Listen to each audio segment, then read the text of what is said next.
Salve, salve, galera da Rolling Stone! Eu sou a Marina Pastorelli. Seja bem-vindo a mais um vídeo nosso aqui do canal. E estou com um convidado ilustre, Samuel de Saboia, que se não parasse para começar essa entrevista, a gente não ia parar de conversar. Verdade. Seja bem-vindo. Muito obrigado. Estamos felizes porque Samuel lançou um álbum novo, né? As noites estão cada dia mais claras. Li aqui só para não errar, mas a gente já estava falando do álbum antes. Queria saber como está seu coração nesse momento, de lançamento. Já lançou tem um tempinho, né? Mas como você tem estado? É muito doido, assim, porque foram vários estados dentro desse lugar de criação, né? Quando o álbum ele começou 3 anos atrás, para até ele sair quarta-feira passada. Eu vivi esse pré-lançamento várias vezes, porque essa data ela ia mudando e eu fui adicionando coisas. Esse álbum já teve faixas que não entraram, já foram muitas movimentações até ele existir da maneira que existe agora. E eu percebi que a paciência ela tende a ser uma amiga muito complexa do músico, né? Com a pintura eu tenho um tempo de disposição limitado de uma maneira, mas que sou eu que escolho quando começa e quando termina. E a música, ela não é só o tempo de um, né? A partir do momento que eu acabava a produção, ou que a gente acabava de cantar e gravar, a gente tem que fazer master, tem que editar, tem que escolher. É tanta coisa ali dentro desse processo. Então, eu me vi muitas vezes em agora é a hora. E aí não era. E agora, nesse momento, pós-lançamento, eu tô num estado de calma, assim, muito engraçado, porque eu tenho uma maniazinha, né? Eu sou um pouquinho overachiever, assim. Eu gosto de fazer, e no que eu faço, eu já tô pensando no que vai acontecer depois. Então, o segundo álbum já tá em gravação. Demorou 3 anos pra Demorou esse 3 anos, aí, esse já tá. Esse já tá. Eu acho que eu entendi a temporalidade da música, e eu entendi o tempo que demora pra fazer. Então, o que eu puder adiantar, eu já adianto. Mas eu tô no estado de paz, eu tô muito feliz com o resultado. Eu tô curioso. Acho que eu demorei muito tempo para fazer isso, porque eu entendo o poder da palavra, eu entendo quanto ela calcifica uma vez dita.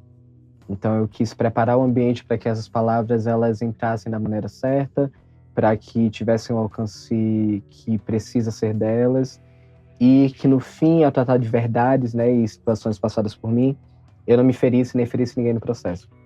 Então, eu agora que tá tudo pronto, tá tudo acontecendo, eu tô vendo essas verdades criarem pernas próprias, histórias próprias. E a música tem esse lugar, né? A partir do momento que você canta, e que você coloca lá pro mundo, ela deixa de ser sua história, ela vira a história do outro. Bom, e acho que a arte também, que você deve fazer os quadros, pintar com uma intenção e cada um vai receber de uma forma, sentir.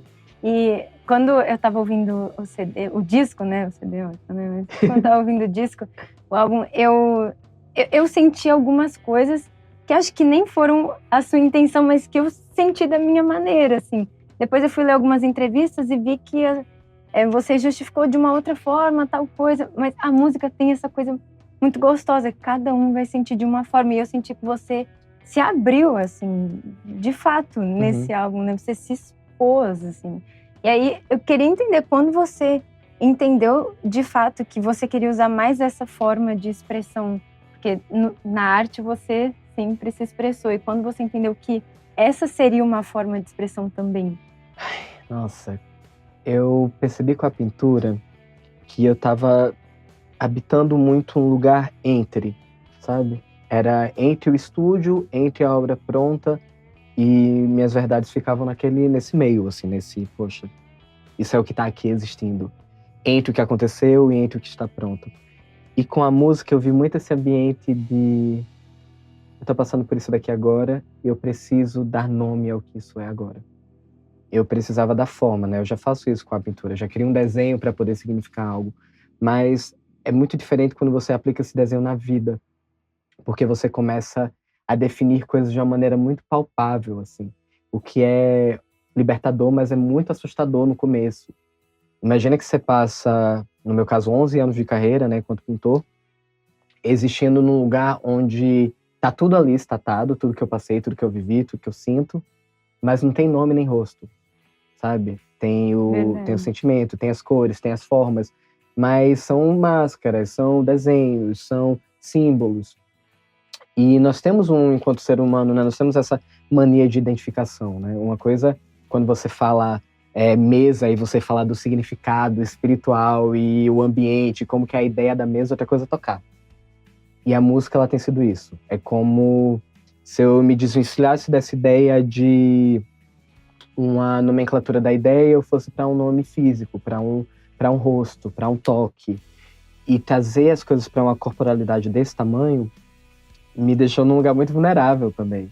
Teve sessões, né, que, assim, no álbum eu gravei uma parte dos pianos, o piano de Reginaldo sou eu que tô ali tocando. E teve o final da sessão que eu tava, assim, completamente suado, exausto, dentro da sala, olhando pros meus amigos do outro lado, num estado de, gente, acho que eu fui fundo demais, assim, acho que eu vou ter que voltar um pouquinho. E música, ela tem quase uma rebordose, assim, uma vez que você grava. Depois que aquilo ali tá gravado, acabou. Tá no mundo. Não se edita algo depois que foi lançado. Então, eu fiz um acordo, assim, de tancar, sabe? Falei assim, olha, vou entender como é que é isso aqui. Vou fazer do jeito que eu quero. Entendi também que eu queria ser, por exemplo, produtor fonográfico desse álbum. Então, eu entrei com, assim, todos os direitos. Entrei com uma equipe de amigos que foram extremamente parceiros dentro dessa criação. E eu acho que eu criei a cama perfeita para poder deitar o que eu tinha de emoção, assim, nesse momento. É verdade. E criou uma cama tão perfeita que você já tá pensando na próxima. A gente vai falar desse segundo álbum, que eu nem sabia desse spoiler. Eu quero saber mais o que tem. Mas você falou, durante essa sua resposta, você falou a palavra espiritualidade. Eu acho que foi essa palavra, não sei que apresentação a gente vê, mas você falou alguma palavra que eu lembrei. Você fala muito sobre espiritualidade e sobre como você foi inserido num ambiente com seus pais pastores desde pequeno e essa forma de você demonstrar você é tão completo de sentimentos, sabe? Eu queria saber como que nascer numa família com tanta religiosidade, espiritualidade tão presente influenciou a sua arte de forma geral. Assim. Os meus pais, eles me deram um espaço de questionamento. Acho que eles têm a maneira de pensar, a maneira de agir, o que eles amam fazer, mas eles foram sempre pessoas a favor do debate. Então nenhuma verdade lá em casa era absoluta. Eles têm a verdade deles.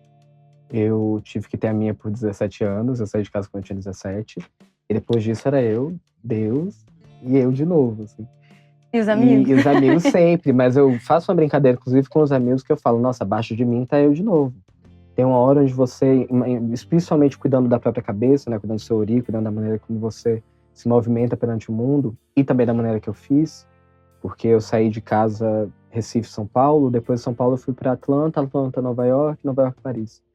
E isso foi 9 anos atrás, e eu voltei pro Brasil agora em setembro.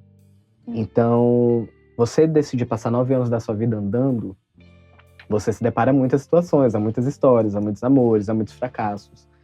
E eu tive uma base muito forte no quesito estrutura mental, física e espiritual, mas eu não tinha uma liberdade de ser, pelo menos não completa. E eu decidi que, isso já criança, assim, eu decidi habitar apenas em espaços onde essa liberdade ela fosse provida. E se não fosse provida por outras pessoas, ela seria provida por mim. Então eu tive esse acordar assim, muito cedo de não negociar a liberdade, não negociar uma maneira de ser, não negociar a minha maneira de me expressar, de cantar, de criar, de pintar. O que me fez ser muito cauteloso com contratos, o que me fez cercar de pessoas que eu posso chamar de família, mas também entender o que está sendo trabalhado ali.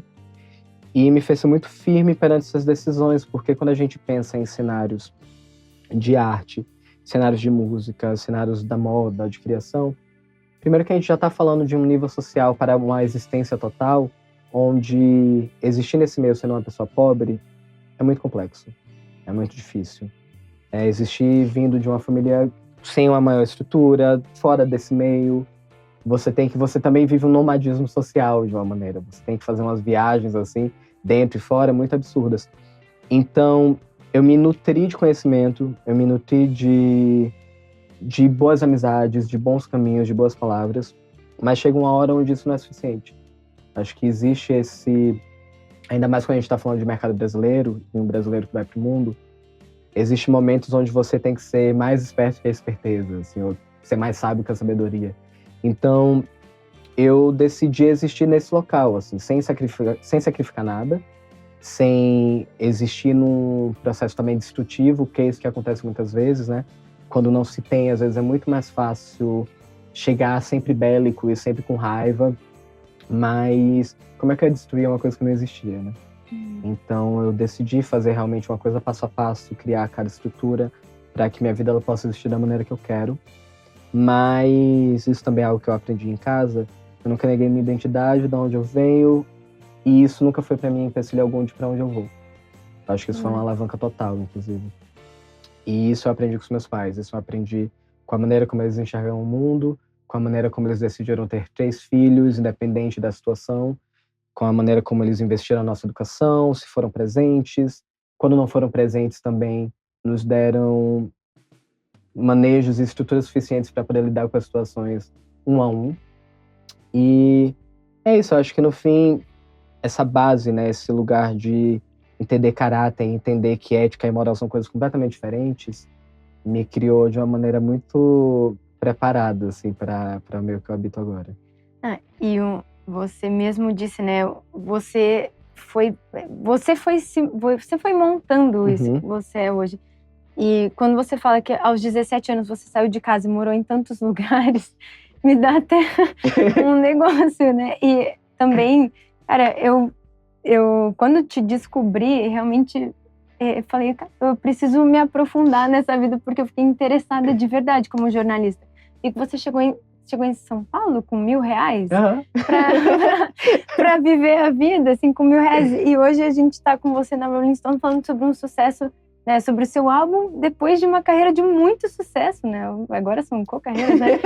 Como artista. Então é muito legal te receber aqui, ouvir essa sua história, muito legal. E falando dos países, esse disco foi gravado em diversos países. Quando eu tava lendo sobre isso, eu lembrei de fica aí uma super referência, que é o PJ Morton, não sei se você conhece. Sim. Ele é demais, ele gravou um álbum também na África, acho que foi em 30 dias, coisa muito legal. E aí eu conversei com ele, né, sobre as dificuldades de gravar um álbum longe do seu lugar. E ele gravou em 30 dias por causa da logística. E aí quando eu li, você gravou em alguns países, não foi em um lugar, eu falei, opa, peraí, tipo, como foi isso? Olha, assim, não sei, mas essa tecla ela repete muito pra mim. Eu tenho bons amigos. Eu acho que eu consegui fazer boas amizades nesse mundo. Eu tenho cara de pau, assim, com aquilo que eu quero. Eu entendo, assim, as dificuldades e as complexidades, as maneiras de fazer as coisas. Mas, assim, poxa, muita gente quer ter um quadro meu na parede. Então verdade. Isso já resolve 80% da situação. E aí tem o restante, que é encontrar pessoas que têm o mesmo propósito. Eu acho que isso me colocou num lugar de uma segurança muito firmada. Eu não fiz esse álbum sozinho, sabe? Eu não fiz esse álbum sem auxílio, sem ajuda, sem pessoas que estendiam um pouco da hora do estúdio, sem pessoas que me davam uma sessão de graça, sem pessoas que me explicassem como é que faz um Mi. Eu não sabia tocar Mi no violão quando começou esse álbum. Tipo, eu não sabia, eu não sabia fazer um Lá menor. E eu me coloquei à disposição, assim, do que iria acontecer nesse lugar. Chegava, eu conversava, falava, sou essa pessoa, eu faço isso, quero fazer aquilo, o que a gente pode fazer aqui para acontecer? E foi isso, eu acho que eu sempre, dentro das moedas de troca, né, eu sempre escolhi curiosidade ao invés de medo. E isso me coloca também no local de, pô, o que acontecer aqui funciona. E é muito doido, porque aí nessa brincadeira eu gravei na Oshima, nessa brincadeira eu gravei em Florença, nessa brincadeira eu gravei em Salvador. Assim, tipo, ó, gente, quem tem instrumento aí, quem tem um tempo livre, aí eu andava com minha Scarlett também, montava as coisas, levava o microfone. Eu acho que eu, assim, aloprei, assim, eu tenho uma existência, tipo assim, de levar controlador e equipamento pro Marrocos e falei assim, vamos, é isso, estamos aqui, seja o que Deus quiser.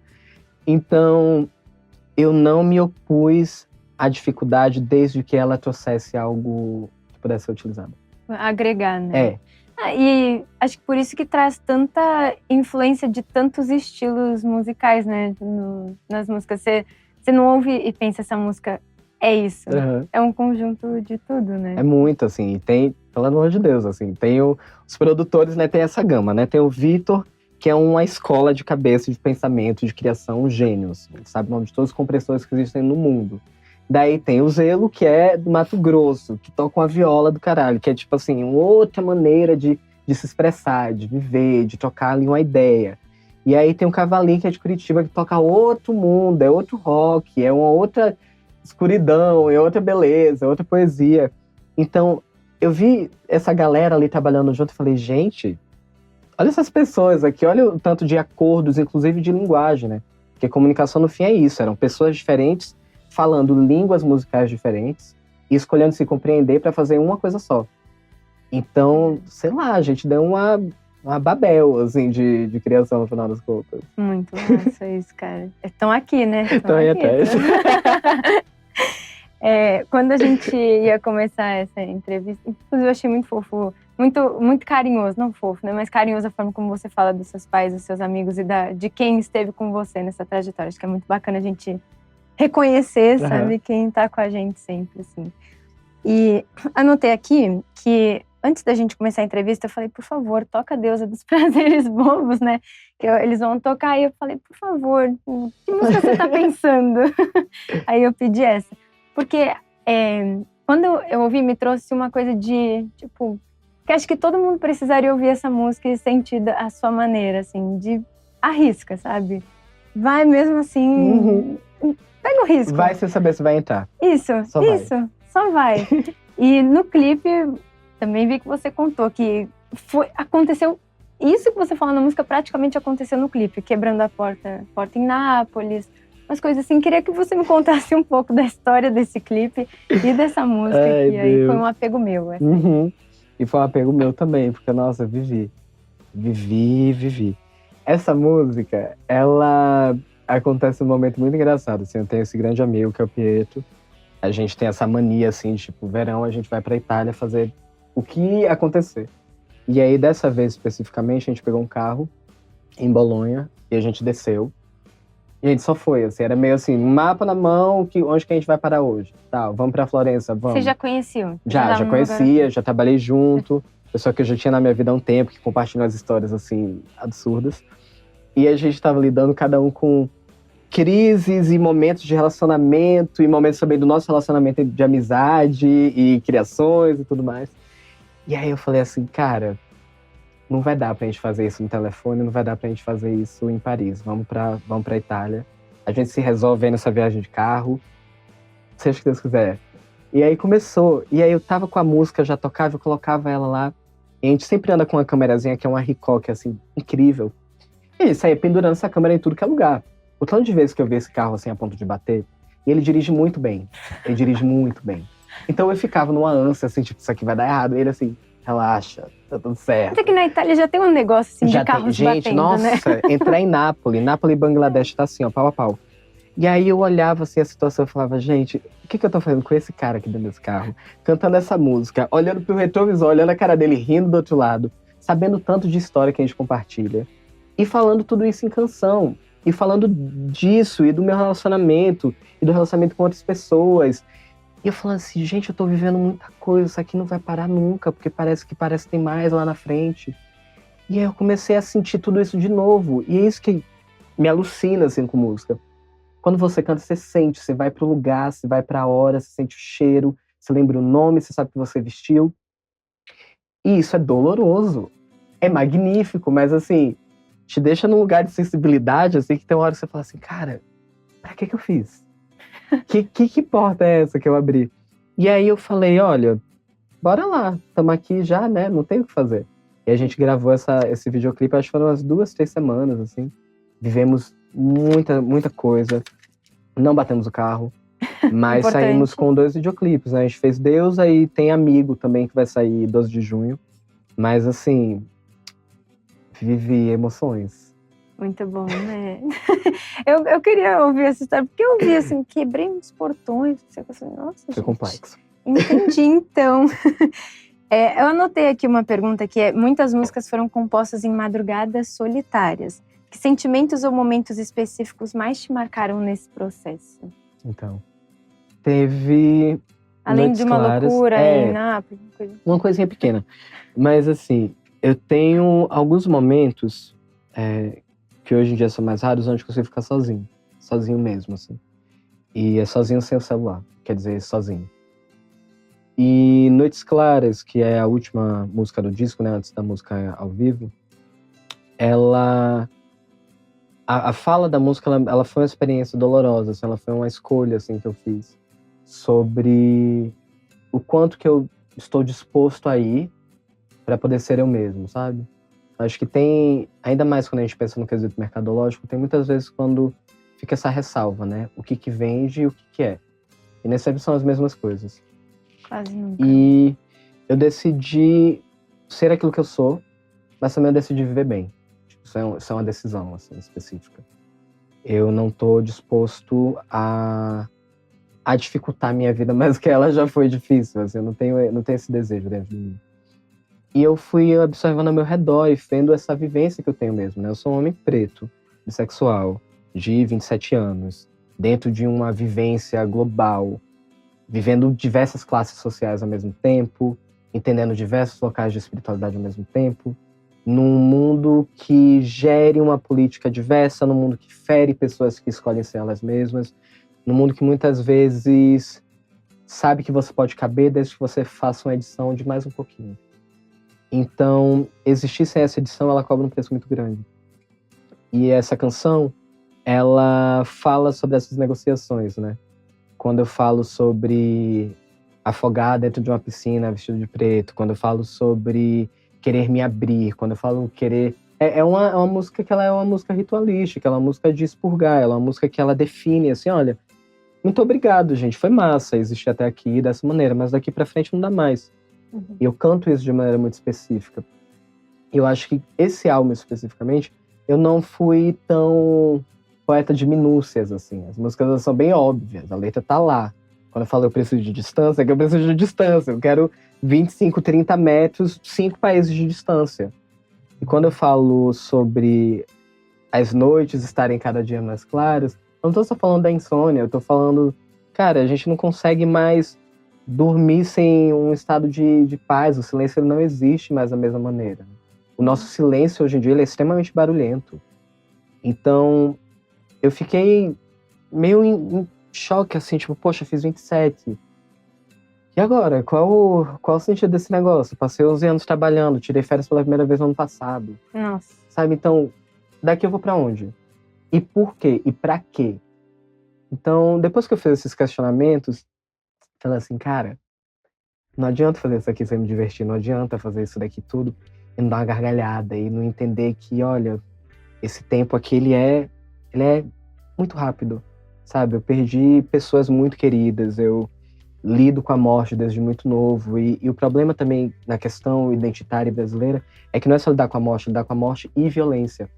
Então, a morte ela não precisa ser violenta. A morte ela pode ser, inclusive, muito boa, né? Findar uma coisa é muito bom. Sair desse mundo, assim, dizendo, poxa, acabou, cortina fechada, foi ótimo. Então, é esse lugar, assim, eu acho que é um reconhecimento de mortalidade, mas também uma necessidade de que essa mortalidade ela seja bem vivida, né? Eu quero chegar no fim das coisas, mas que essa experiência completa ela seja ótima. Então, foi essa madrugada, assim, eterna, né? Eu vivi muitas noites claras, eu vivi muitas trocas e negociações, assim, então é esse lugar, é se romper com o negociar. Uhum. Acho que é chegar finalmente num lugar onde a existência ela seja inegociável. E você acha que o que você cantou, assim, te trouxe respostas, assim, fazer isso te trouxe uma resposta, assim? Com certeza, não. Chegou num lugar de... Acho que não é nem só É sobre a resposta de apaziguar, né? Sabe? É tipo assim, gente, não quero... Já cansei desse questionamento também, sabe? Já falei sobre isso, já vivi essa história. Bora ver outras coisas, sabe? Eu acho que é mais... Se não a resposta, uma mudança de perspectiva. Uhum. Com certeza, né? A gente tá falando sobre música e falou sobre a parte de artista, né? Artista dos quadros, assim, mas você tem uma influência também da moda nesse seu pensamento todo, né? Uhum. Eu queria até saber de tudo isso que você já falou até agora, que a gente não mencionou a moda e eu queria falar isso. Quando você olha a sua vida hoje, assim, de moda, de artista, e agora como cantor, como você se enxerga, sabe? Você se vê completo nesse momento? Você... Não sei. Gente, é isso, Pergunta, né? Mas eu me vejo vivo, assim, eu me vejo como... volta pra esse lugar do... Por que escolher uma coisa, sabe? Uhum. Eu acho, é isso, né? É muito complexo, porque quando a gente pensa na estrutura dessa existência, ser muitas coisas no nosso país, em diversos países, entendendo também questões econômicas, entendendo também questões de vida, é difícil. Não é uma coisa tranquila, assim, querer se dedicar a tantos locais, a tantos pontos de existência. Só que é isso, eu acho que eu aceitei o desafio, assim, de não me opor a essa vontade, né? E outra, tipo assim, eu fiz arquitetura na faculdade, eu fiz design gráfico, eu saí das duas, eu vivi, assim, eu fui para outros lugares. Então, é mais esse carinho, eu acho que é um ato mesmo de carinho comigo, assim, tipo, poxa, eu amo isso aqui, eu amo esse outro lugar, eu amo essa outra pessoa, eu amo essa outra pessoa. Assim, se tiver todo mundo de acordo, tá, dá pra viver tudo. Tá tudo bem. E aí, eu acho que quando o acordo é comigo, e também essa coisa humana, né, quando a gente tá fazendo um acordo com si, muitas vezes é mais difícil, porque a gente tem imposto, assim, o que pode, o que deve, quais são as expectativas. E aí eu falei assim, cara, e se eu pegar tudo isso que existe no subconsciente, tudo isso que é invisível, e transformar por fim em uma coisa invencível, sabe? Tipo, se eu pego tudo isso que é ideal, que é fantástico, que tá rodeado de não, e se eu falar assim, putz, talvez não porque você não fez e não tava afim, ou porque você acreditou demais no seu pai e na sua mãe, ou nas pessoas ao redor, mas eu quero fazer. E aí? E aí Como é que vai construiu. ser? Você conquistou sua liberdade, isso é tudo que você fez. É. Você fez. É isso, fiz. E aí, tudo isso, você já me falou, né? No segundo álbum, posso até baixar aqui, né? Porque não tinha nem essa parte do segundo álbum. Veio aí. Né? Nem sabia, já estou gravando. Então, a gente recapitula que você fez esse álbum em 3 anos, entre essas viagens e tudo isso, e agora chega aqui na entrevista com a Rolling Stone Brasil, fala que lançou há uma semana e já tá em gravação do segundo álbum. Segundo álbum já tem demo, segundo álbum já tem pré, segundo álbum já tem negociação de quem vai arranjar o quê. Tá massa, é porque é isso. Eu já tenho esse ritmo com pintura, sabe? Eu nunca parei, assim. E aí, esse álbum que existe agora, que a gente lançou, o As Noites Estão Cada Dia Mais Claras, ele tem um álbum pré, que aí ele tava acontecendo, eu falei, cara, esse álbum tá cabeçudo demais. Não vai dar pra começar o primeiro álbum com esse. Antes dele, você já tinha tem um álbum. E aí eu falei assim, guarda, bota aí no cofre. Dá 2 minutos pra uma maturação, assim. Deixa fazer uma vida aí, um respiro. Porque são músicas muito massas, mas são músicas muito... Elas são pesadas, elas são mais densas, elas vão pra outros planetas. E eu falei assim, tá, bora lançar isso primeiro, vamos fazer uma carta convite. A gente faz ali um rock, um pop, um negócio assim, ó, galera, canto bem, é legal, tem coisa aqui, vem, gente, vem pra cá. E aí, quando tiver todo mundo lá, a gente fecha a porta. Aí quando fechar a porta, aí toca o segundo álbum. E vai ser massa, assim, porque já tem nome, a gente já tá fazendo capa, a gente já tá escolhendo quem que vai fazer o quê. Então é assim, eu acho que pra quem tá aí, mexeram com um negócio muito doido, assim, porque vai parar não. Caraca! Nossa, Samuel, eu só posso agradecer por você ter vindo. Gente, que gostoso conversar, ouvir sobre a sua arte. A gente vai terminar aqui, eu vou... Sabe a pessoa que vai ficar perguntando coisa? Obrigada por ter vindo. Posso só terminar aqui com uma última pergunta, que é, eu te coloca numa posição assim, né, de escolher praticamente entre filhos. Tá. Música preferida do álbum? Eita Deus, pai.